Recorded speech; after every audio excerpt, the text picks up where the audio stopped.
The text came while I was stationed at Forward Operating Base Lightning in Afghanistan, 3 months into my second deployment. Diego, we sold the house. Your old room is gone tomorrow. House closes at 2 p.m. We're moving to Arizona to be near your sister. Deal with it. Mom. I stared at the message on my satellite phone trying to process what I'd just read. They sold the house. My childhood home. The place I'd grown up, where my memories lived, where I'd planned to return after my military service. Without telling me. Without asking. Without even giving me a chance to say goodbye. I checked the time difference. It was evening back home in California. I called Mom immediately. Diego? Why are you calling so late? Mom, what do you mean you sold the house? We told you we were thinking about downsizing. Maria found us a nice place in Phoenix near her and the grandkids. You told me you were thinking about it. You didn't tell me you were doing it. Diego, you're deployed for another 9 months. What difference does it make? What difference does it make? Mom, that's our family home. It's our house, Diego. Your father and I made the decision that was best for us. But it's my home too. Diego, you're in the army. You live on bases. You don't need a house in California. I felt my anger rising, which was dangerous in a war zone where you need to stay calm and focused. Mom, I grew up in that house. I was planning to come back there when I finish my service. Come back to what? To live with your parents at 30 years old. To come back to my hometown. To start my civilian life somewhere familiar. Well, now you can start fresh somewhere new. Arizona has better weather anyway. I couldn't believe what I was hearing. Mom, you sold my childhood home while I'm deployed overseas defending our country, and you're telling me to just deal with it? Diego, don't be dramatic. It's just a house. It's not just a house to me. Diego, we needed the money. Your father's retirement isn't enough and we want to be near Maria and the kids. How much money? $250,000. It's enough for us to buy a nice place in Phoenix and have some left over. $250,000. For the house I'd been secretly paying the mortgage on for 3 years. My family had no idea that when Dad lost his job in 2019 and they were facing foreclosure, I'd quietly purchased the house from the bank and continued letting them live there rent-free. To them, they were still the homeowners. In reality, I'd been their landlord for 3 years, making payments out of my military salary and combat pay. Mom, who's handling the sale? Some attorney downtown. Martinez and Associates. Diego, why are you asking all these questions? The house is sold. We sign papers tomorrow and move to Phoenix next week. What's the name of the law firm again? Martinez and Associates. Diego, you need to accept this. The house is gone. After hanging up, I sat in my bunk thinking about the situation. My parents were about to sell a house they didn't own to buyers who thought they were getting a clean title. The legal complications alone could destroy multiple families financially. I called my lawyer, Janet Rodriguez, who had handled the original purchase when I bought the house from the bank. Diego. How are you? Still keeping America safe? Janet, I need your help. My parents are trying to sell the house on Maple Street. The house you own. The house I own. Diego, your parents can't sell a house they don't own. Don't they know you bought it from the bank? They have no idea. I've been letting them think they still own it. Why? Because they were facing foreclosure and I didn't want them to feel bad about me having to bail them out. Diego, that was generous of you, but now you have a problem. I have a big problem. They think they're selling their house tomorrow. The buyers think they're buying a house with clear title. And I'm stuck in Afghanistan watching my family commit real estate fraud. Fraud might be too strong a word. More like a very complicated misunderstanding. Janet, can you stop the sale? I can stop it, but it's going to create a lot of problems for your parents and the buyers. More problems than completing a fraudulent real estate transaction? Good point. Diego, I'll call the title company first thing in the morning. And Janet. Yes. Be gentle with my parents. They honestly don't know they're doing anything wrong. The next morning, evening my time, Janet called back. Diego, I've got good news and bad news. Give me the bad news first. The bad news is that your parents were about 4 hours away from completing a sale that would have landed them in serious legal trouble. And the good news? The good news is that I stopped it. The title company was very grateful to avoid the lawsuit that would have come when the buyers discovered the title issue. How did my parents react? That's complicated. Your mother called me screaming about some lawyer trying to steal their house. I explained that the house belongs to Diego Martinez, and she said that was impossible because Diego Martinez is her son and he's in the army. And then I had to explain that her son Diego Martinez bought the house from the bank 3 years ago when they were facing foreclosure. How did she take that? She hung up on me. Then your father called back an hour later asking if this was some kind of mistake. What did you tell him? I told him that there was no mistake, that his son had purchased the house to prevent it from being foreclosed on, and that legally Diego Martinez Jr. had been the homeowner for 3 years.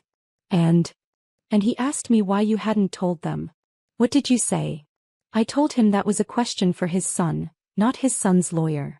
That evening my phone rang. Diego, we need to talk. Hi, Dad. Diego, did you buy our house? Dad. I bought the house. When? 3 years ago when you were facing foreclosure. Diego, why didn't you tell us? Because I didn't want you to feel bad about needing help. Feel bad? Diego, we've been living in your house for 3 years without knowing it. You've been living in the family home. The ownership paperwork doesn't change that. Diego, this changes everything. How does it change everything? Because we can't sell a house that belongs to our son. Dad, why did you decide to sell the house without talking to me about it? Because we thought it was our house to sell. But even if it had been your house, don't you think you should have discussed it with me? Asked if I wanted to buy it from you? Given me a chance to say goodbye. Dad was quiet for a moment. Diego, you're right. We should have talked to you first. Dad, this is my childhood home. The place where I grew up. I was planning to come back there when I finish my military service. We didn't think. Diego, we didn't think you'd want to come back to California. Why not? Because you're seeing the world, you're having adventures. We thought you'd want to settle down somewhere more exciting than your old hometown. Dad, after spending years in war zones, all I want is to come home to somewhere familiar and peaceful.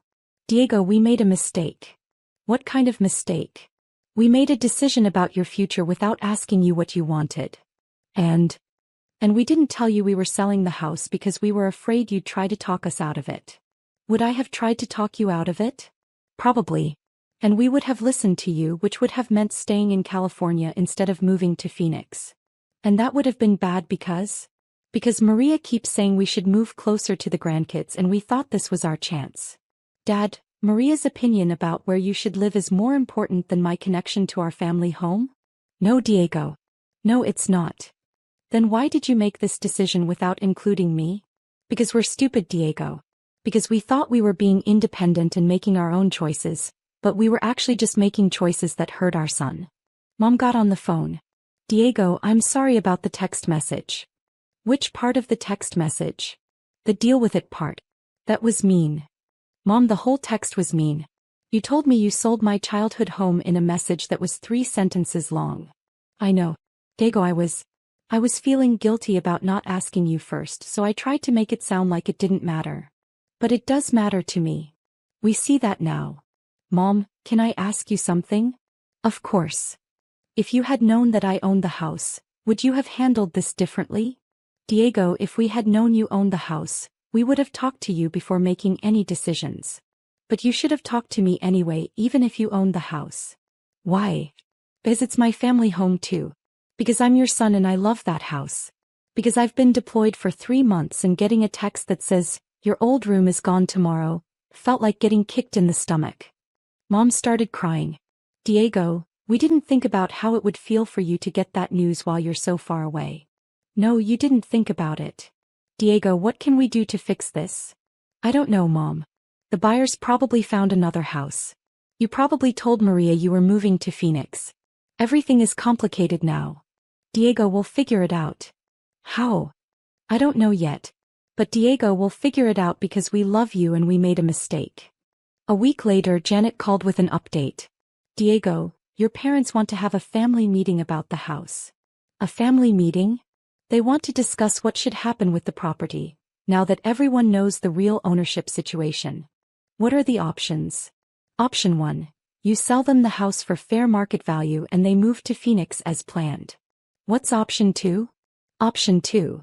They stay in California and continue living in the house, but they start paying you rent. Option 3. Option 3. You keep the house, they move to Phoenix, and you rent it out until you come back from deployment. Janet, what do my parents want to do? Honestly, I think they want you to tell them what you want to do. I think they realize they messed up by not including you in the decision, and now they're overcorrecting by not wanting to make any decisions at all. That's not helpful either. No, it's not. Diego, what do you want? I thought about it. What I wanted was for my family to understand that serving overseas doesn't mean I stop being part of the family or caring about our family home. What I wanted was for them to include me in major decisions instead of presenting them as done deals. But what I also wanted was for my parents to be happy and financially secure. Janet, set up a video call with all of us for this weekend. Saturday morning, I logged into a video conference from the base communication center. Mom, Dad, and Maria were all sitting around the kitchen table in the house I owned but had never told them I owned. Hi everyone. Diego. Mom looked like she'd been crying. We miss you so much. I miss you too, Mom. Diego, Dad said, we want to apologize again for how we handled the house situation. I appreciate the apology, Dad. Diego, Maria spoke up. I feel terrible. I've been pushing them to move to Phoenix, and I had no idea it would affect you. Maria, you didn't know about the ownership situation. But I should have realized that you'd have feelings about them selling the family home. Yeah, I do have feelings about it. Diego, Mom said, we want you to tell us what you want to do. It's your house, so it should be your decision. Actually, Mom, I don't think it should just be my decision. What do you mean? I mean that I bought this house to keep it in the family. Yes, I own it legally, but it's still our family home. So what does that mean? It means we should make decisions about it as a family. Hey. So what do you think we should do? I think you should move to Phoenix if that's what will make you happy. But then what happens to the house? Then I keep the house, and when I finish my military service I move back into it. Diego, that means we'll never come back to California. Mom, it also means that there will always be a family home here if you want to visit. Visit? Yeah. The house has 4 bedrooms. You can come stay whenever you want. Maria can bring the kids to see where their uncle grew up. Dad looked thoughtful. Diego, that actually sounds nice. And Dad, if you decide you hate Arizona and want to come back, the house will be here. You'd let us move back? Dad, it's our family home. Of course I'd let you move back. Diego, what about the money? We were counting on the sale money to buy a place in Phoenix. Dad, how much do you need for a place in Phoenix? We found a nice place for about $150,000.